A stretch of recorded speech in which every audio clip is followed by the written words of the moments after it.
Olá, bom dia, bem-vindos ao meu canal de YouTube sobre conversas de consultório com Susana F. Rodrigues e aqui com a nossa intrusa habitual, a doutora Maruki, ou seja, a psicogata.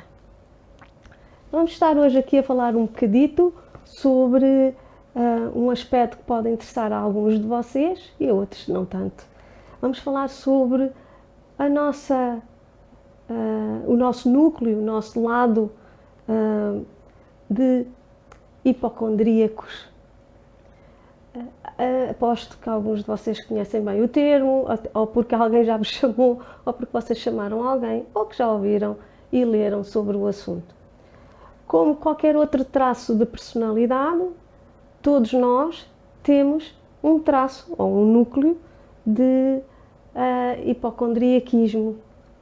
Todos nós temos um bocado de nós que é hipocondríaco. A grande questão é quando este traço ou quando esta característica, este núcleo nosso, atingir proporções, vamos falar-lhe assim, que nos possam trazer sofrimento, distúrbio ou problemas relacionais com as pessoas com quem nos rodeamos e que são significativas para nós. Vamos ver então o que é isto de ser hipocondríaco ou hipocondríaca. O nosso traço ou núcleo hipocondríaco, e que faz parte de todos os nós, como acabamos de referir, e já terão previamente visto um vídeo que já coloquei há algum tempo sobre traços e núcleos caracterológicos ou de personalidade, e portanto entenderão de que é que eu estou a referir-me, mas como dizia, todos nós temos determinados núcleos, determinados traços que fazem parte da nossa constituição psíquica. Um deles é o nosso traço de hipocondriaquismo, ou seja, é um dos nossos lados que vai retirar, vai fazer uma interpretação de alguns sinais físicos que eu possa ter ou não e vai transformá-los numa questão mais dramática, vai hiperbolizá-los e considerar que os mesmos são precursores, sinais inequívocos de uma doença ou doenças muito graves. Habitualmente, no caso das situações dos hipocondríacos ou do nosso traço hipocondríaco, não existe esta patologia que nós supomos que temos, ou as patologias. Quando elas existem, aí já estaremos a falar de outro traço, estaremos a falar de outra questão e já iremos falar sobre ela noutro vídeo posterior que tem a ver com as questões psicossomáticas. Mas na grande verdade, quando se fala no nosso lado hipocondríaco, estamos a falar na inexistência de uma doença comprovada ou de perturbação comprovada a nível físico. Habitualmente a pessoa sente-se doente a nível físico, a nível fisiológico, a nível orgânico, vamos chamar-lhe assim. Ora bem, ter uma má interpretação de sinais físicos, todos nós temos. Se me dói um dente, provavelmente a minha primeira hipótese é se calhar este dente vai à vida. Habitualmente é a nossa primeira hipótese. Olha, pronto, já está. De certeza que vou ter que fazer uma desvitalização e depois vou ter que pôr qualquer coisa mais protético. Ou seja, com a nossa idade chegamos à conclusão que os nossos dentes não são perpétuos e que de facto vão ter um fim e que já começa a fazer sentido que uma dor ou algo que o valha, que me faça sentir mesmo mal, eu sinta que vou ficar sem o dente e que ele vai ser extraído. Mas isto é uma coisa, eu tenho a dor e confabulei que o final para o meu dente é um final triste, porque eu vou ter que extrair o dente. A outra coisa é, eu não tenho dor nenhuma no dente, mas confabulo que tenho. que a doutora Mário, que está um bocadinho instável. Eu não tenho a dor do dente, como acabei de dizer.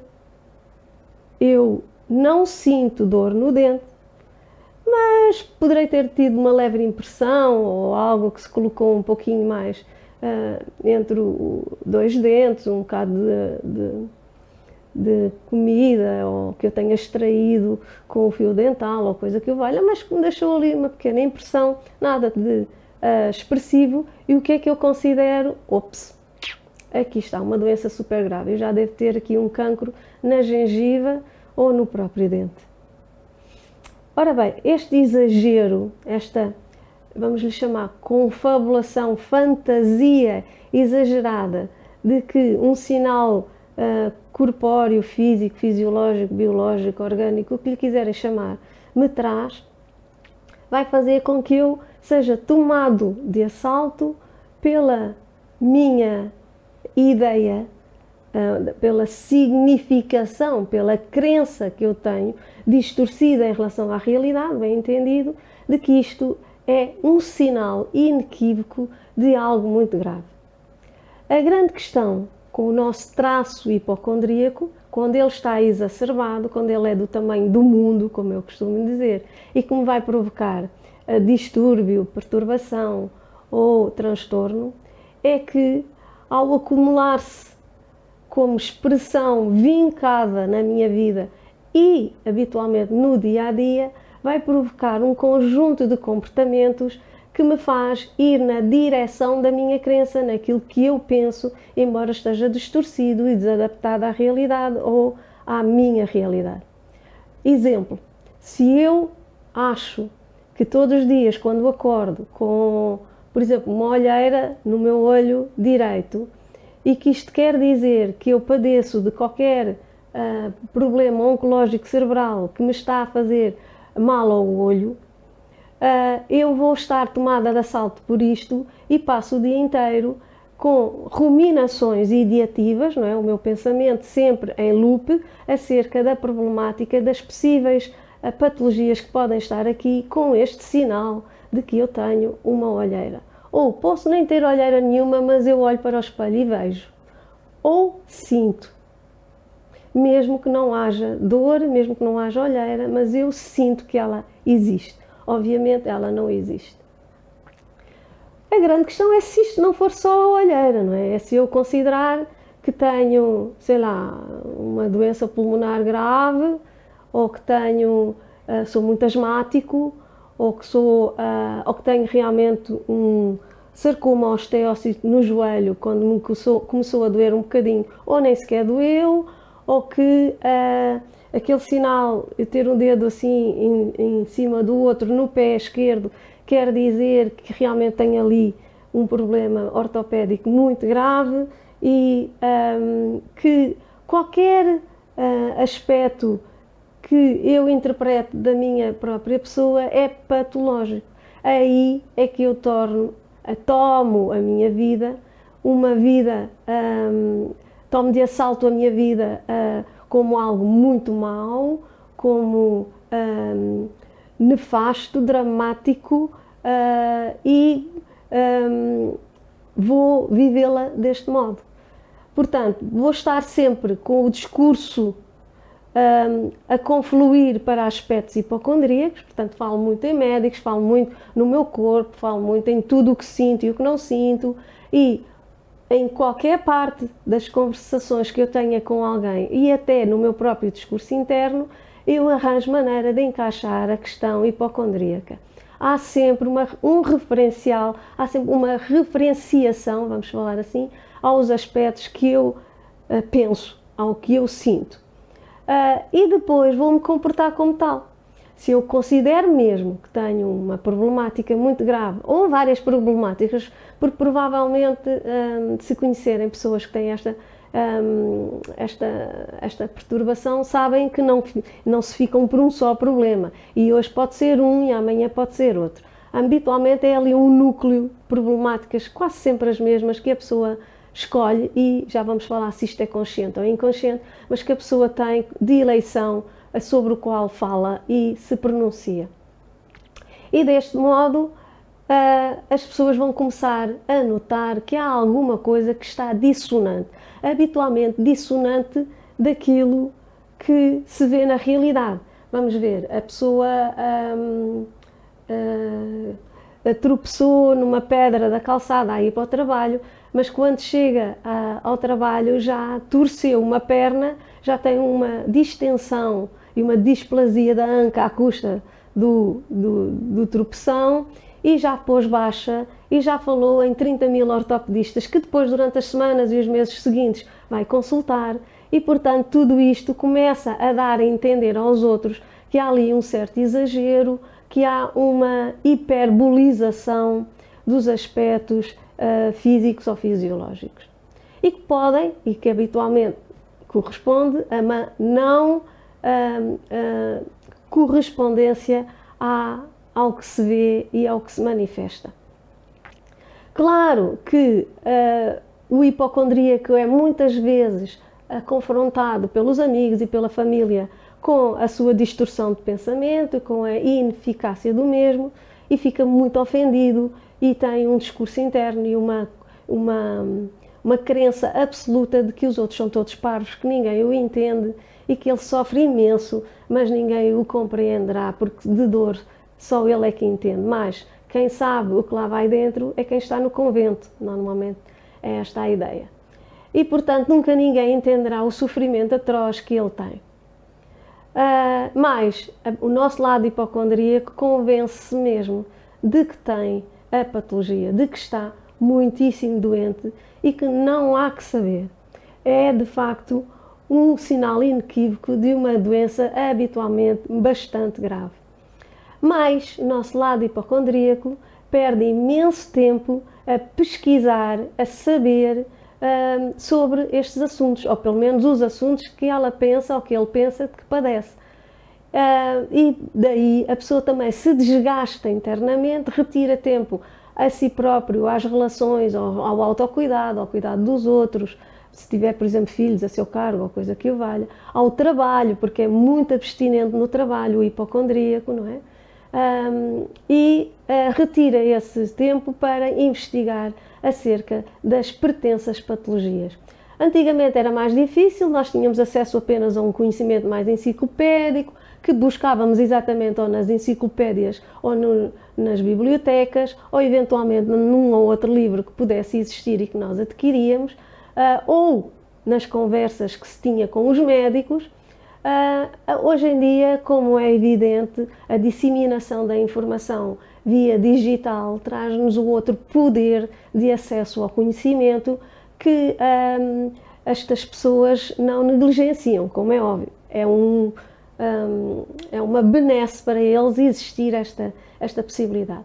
O grande problema é que estas pessoas não só fazem a leitura de problemas orgânicos e físicos para si, como às vezes também fazem para os outros que o rodeiam. Nomeadamente, se querem considerar que os outros têm algum defeito, também lhe colocam em cima a possibilidade de ter, sobretudo, um defeito psíquico, que lhes garante que o problema relacional que há entre os dois, ou entre os três, ou seja o que for, tem muito a ver com uma perturbação que ela própria, ou ele próprio, já diagnosticou no outro. Nomeadamente é esquizofrénico. Tu és esquizofrénico, tu tens aí coisas que não há que saber, estás mesmo passadinho da tola, coisas assim. E, portanto, o que acontece muitas vezes é que, apesar de todas as leituras e todos os acessos ao conhecimento, a interpretação que se faz do conhecimento que nos vem parar via digital, via internet, por exemplo, nem sempre é entendido na maneira como como deverá ser cientificamente entendido ou compreendido. Porquê? Porque a cabeça do nosso lado hipocondríaco, o nosso cérebro hipocondríaco, faz uma leitura muito própria da informação que recebe e, portanto, sem se dar conta, também faz uma distorção da mesma, vai hiperbolizando-a e vai sempre referenciando-a para si. E, às vezes, a linguagem que é colocada nos meios digitais é demasiadamente hermética, demasiadamente científica, para que a pessoa a entenda de maneira muito concreta. Então transforma na sua própria realidade. Bom, contra isto, a nada a obstar, porque a informação tem que ser veiculada da maneira como é. Eu imagino, obviamente, que sendo mais científica é muito mais credível. O grande problema é que o nosso cérebro hipocondríaco a lê de uma maneira mais dramática, não é? E, portanto, vai interpretá-la de maneira muito, muito diferente. Ora, esta leitura acerca das patologias que a pessoa hipoteticamente pensa padecer pode depois vir a desembocar muito mais tarde em síndromes que são síndromes psíquicos ainda mais graves e que todos se estruturam face a uma fantasia, a uma confabulação exagerada, tipo síndrome Munchausen ou coisa que o valha, e outros síndromes que agora não vamos para aqui pronunciarmos, e que já leva um cariz patológico ainda pior, que faz com que a pessoa não consiga ter uma vida normal, porque confabula para si própria uma outra vida, uma outra vivência. E muitas vezes tem estas questões hipocondríacas levadas ao extremo também associadas. Bom, mas a maior parte de nós tem o núcleo hipocondríaco com uma expressãozita, não é? Todos temos. Outros têm com um volume um pouquinho maior e que começa a fazer alguma moça. E depois há uns outros que já o têm com um volume muito expressivo e que já não é apenas alguma moça, mas bastante moça. O que acontece com o nosso núcleo hipocondríaco? De onde ele vem? Qual é a sua etiopatogenia? Vamos falar assim, ou seja, qual é a origem? Porque é que alguém desenvolve em si esta capacidade de considerar que está doente e não está, ou que tem todo um conjunto de sinais que indicia um problema extremamente grave? Ora, isto tudo tem a ver com problemas de relação precoce, ou seja, sem nos debruçarmos aqui em muitos detalhes, porque seria um curso de psicanálise ou de análise profunda psicológica de aspectos relacionais precoces, mas o que acontece é que a maior parte das pessoas que têm este traço muito vincado, com muita expressão, de maneira a configurar-se um distúrbio ou um transtorno, são pessoas que tiveram problemas graves durante a primeira infância, vamos supor assim, a segunda ou a adolescência ou a pré-adolescência. E esses problemas tiveram a ver essencialmente com a relação que lhe foi fornecida com as pessoas de referencial primário. Eu falo, por exemplo, nos progenitores, como pode não ter sido também os progenitores, pode ter sido também outras pessoas de referencial, como os avós, um tio muito chegado, uma madrinha, ou pessoas significativas durante a educação e o crescimento e desenvolvimento da pessoa e que tiveram impacto na mesma. Há quase sempre, nos casos de pessoas com problemas de hipocondriaquismo, um problema na relação corporal com estas pessoas de referência, com, por exemplo, a mãe ou o pai ou as pessoas que tiveram esta referência na vida e no desenvolvimento precoce da pessoa.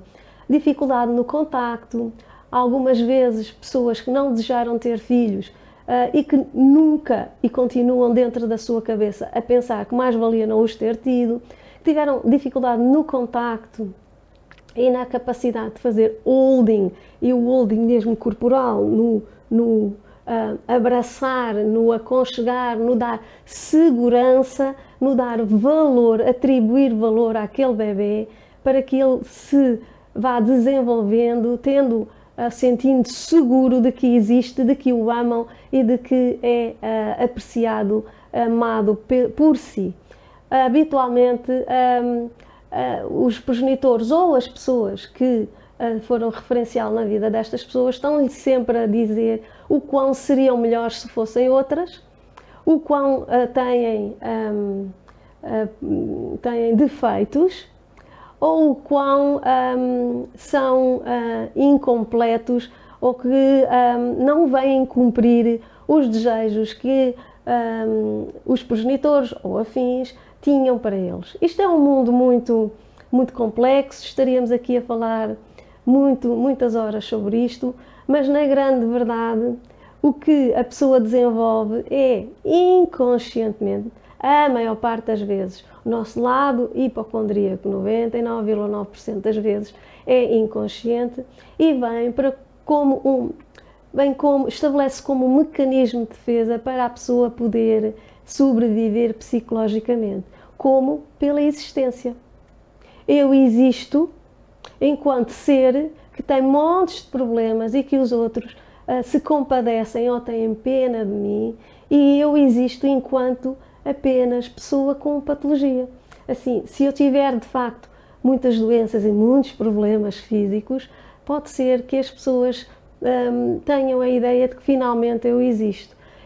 É como se a pessoa, isto não é pensado, atenção, não é? Isto é intuitivo e é vivido, é como se a pessoa só se valida, só existe enquanto uma entidade que patenteia uma quantidade de problemáticas às quais os outros dão atenção. Então, este mecanismo de defesa é uma maneira que a pessoa encontra, implícita e inconscientemente, para existir.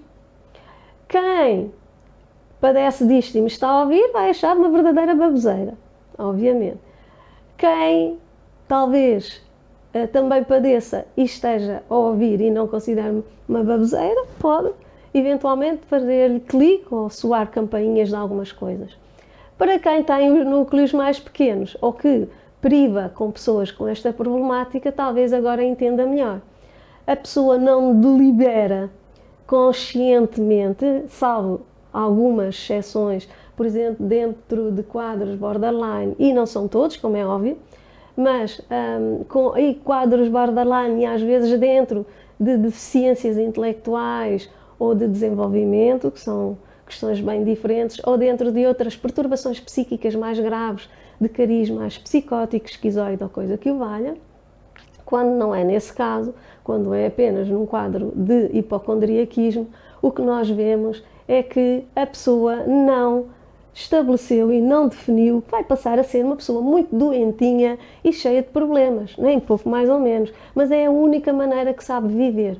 É alocando as suas energias para a pesquisa sobre os assuntos, para comprovar todos os problemas que tem e mais para a procura intensiva de soluções, que é o hipocondríaco não para de procurar soluções. Mas atenção, nenhuma das soluções será suficiente para extinguir o traço, até porque inconscientemente, se o traço se for extinto ou pelo menos diminuir de expressão, é como se ela deixasse de ter chão, não tem maneira de sentir que consegue sobreviver porque se alimentou psiquicamente, se segurou nesta bengala de existir enquanto pessoa com problema.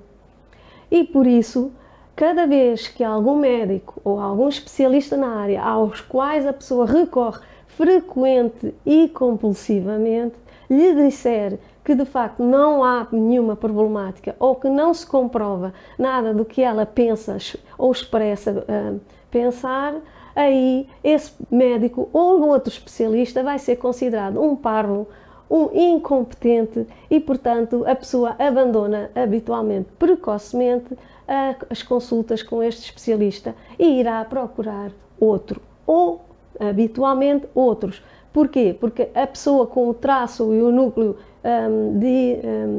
hipocondríaco muito elevado é expert em consultas médicas e especialidades afins. E quando eu digo expert, é expert mesmo. E até se considera quase ele próprio ou ela própria um médico intuitivo ou um especialista intuitivo. Se algum destes especialistas cair na asneira de lhe dizer que isto é um problema psicológico, aqui del rei, que a coisa vai toda descambar, a pessoa vai ter um ataque de fúria, durante semanas não vai parar de falar mal deste especialista e, obviamente, que não faz parte do repertório dos médicos que procura ou dos outros especialistas um psiquiatra ou um psicólogo, nem pouco mais ou menos. A iniciar um processo deste estilo, habitualmente a pessoa abandona rapidamente quando começar a perceber que o especialista está a trabalhar os aspectos hipocondríacos como algo psíquico e não como algo físico e verdadeiramente existente e provocador de grande doença física, obviamente. Portanto, esta característica de ser expert na pesquisa de profissionais é também um dos traços que conflui para o aumento, o avolumar da perturbação, do distúrbio ou do transtorno, como quiserem. E que a pessoa consegue também expressar ou patentear de vez em quando que já consultou, que já fez, que já procurou e que de facto não deu resultado. Pode também acontecer isto ser uma espécie de rio secreto. O hipocondríaco está fartinho que os outros bufem, suspirem e lhe digam: opá, vai-te tratar, tu não tens nada, que chega a um ponto já não conta todas as suas diligências e todas as suas deliberações para encontrar a solução e o médico certo. Porque os outros vão chateá-la e ela aí sente que não está a ser amada, ou que não está a ser apreciada, ou que ninguém entende, de novo, o seu problema grave de doença física. E, portanto, continua a fazer as suas diligências incansáveis, com a energia absolutamente alocada para isto, para continuar a confirmar de que de facto padece de problema muito grave e que, coitado ou coitada, ninguém a entende e ainda não encontrou a solução. Outra questão importante nisto é que habitualmente há também uma agenda secreta que a pessoa não se dá conta, que é bom não encontrar a solução, senão assim não se perpetua este estado e a manipulação relacional, mesmo que não seja intencional, que isto provoca, não é? Que é a pessoa recebe a atenção ou existe na relação. Claro que esta questão do existir, estamos a pôr entre aspas, não é? Pronto, mas há pessoas que não sabem relacionar-se a não ser desta maneira, pela comiseração ou pela atitude que os outros possam ter em relação aos seus vastos e graves problemas. E, portanto, vai-se perpetuando a problemática. Acontece também, e aqui também já é em número menor, é que algumas pessoas conscientemente já utilizam este seu traço e este seu núcleo personalítico ou caracterológico para manipular o ambiente e alcançar benesses que ela necessita ou que ele necessita. E aí já é outra questão em que conscientemente a pessoa exercita ou diligencia para obter comportamentos ou para ter comportamentos que lhe vão trazer benefícios secundários. Sei lá, é muito fácil o hipocondríaco durante muito tempo ludibriar o seu médico de família com todas as suas patologias e ele próprio cair na esparrela e alimentar este traço, não é? E às vezes durante anos a fio, devo dizer. Ou sempre, desde que o médico nunca tenha percebido nitidamente para que serve.